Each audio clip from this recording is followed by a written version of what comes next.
ఇరాన్పై Israel విరుచుకుపడుతోందని, ఆయుధ శక్తితో బెంబేలెత్తిస్తుందని వింటున్నాం. కానీ ఇరాన్ కూడా ఏమాత్రం తగ్గట్లేదన్నది వాస్తవం. అందుకు కారణం ఇరాన్ బ్రహ్మాస్త్రంగా పిలుచుకునే వెరీ డేంజర్ క్లస్టర్ బాంబ్. అది బయటకొచ్చి సృష్టిస్తున్న బీభత్సానికి దుర్భేద్యమైన ఆయుధ బలమున్న ఇజ్రాయెల్ వణికిపోతోంది. చూసారా, దీన్ని చూస్తేనే శత్రువులు సగం చచ్చిపోయేలా ఉంది. ఇక ఒక్కసారి గాల్లోకి ఎగిరి దాడి చేసిందో ప్రత్యర్థి మటాషే.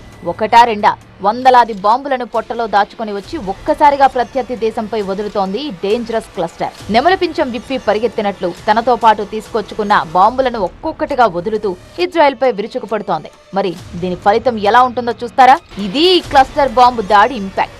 ఒక్కసారి పదుల సంఖ్యలో బిల్డింగులపై దాడి చేస్తోంది ఈ ఆయుధం. టార్గెట్ ను పక్కాగా పేల్చేస్తోంది. సాధారణ క్షిపణులు ఒకే చోట పేలి నష్టాన్ని కలిగిస్తాయి. కానీ క్లస్టర్ బాంబులు గాలిలోనే పేలి తమలో ఉన్న పదుల సంఖ్యలో చిన్న బాంబులను ఒకేసారి పెద్ద విస్తీర్ణంలో చల్లుతోంది.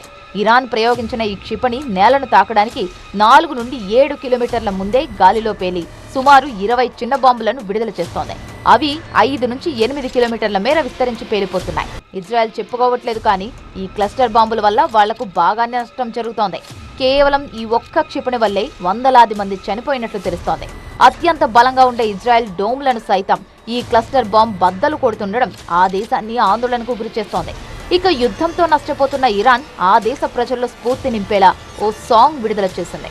దాడులకు భయపడేది లేదు, పారిపోయేది లేదు అంటూ ప్రత్యర్థి దేశాలకు సైతం సాంగ్ తో వార్నింగ్ ఇస్తోంది ఇరాన్. మొత్తంగా అమెరికా ఇజ్రాయెల్ దాడులతో విరుచుకుపడుతున్నా తగ్గేదలే అన్నట్టు వ్యవహరిస్తోంది ఇరాన్. కొత్తగా క్లస్టర్ బాంబులతో బెంబేలెత్తిస్తోంది. పాత స్టాక్ అయిపోయింది, కొత్త స్టాక్ తో మా తడాఖా ఏంటో చూపిస్తామని ఇప్పటికే ప్రకటించింది. ఎన్ని సంవత్సరాలైనా యుద్ధం చేయడానికి సిద్ధమంటూ తొడగొడుతోంది. మరి ఇరాన్ నయా వెపన్స్ చేస్తున్న నష్టం గురించి ఇజ్రాయెల్ ప్రకటించాలి.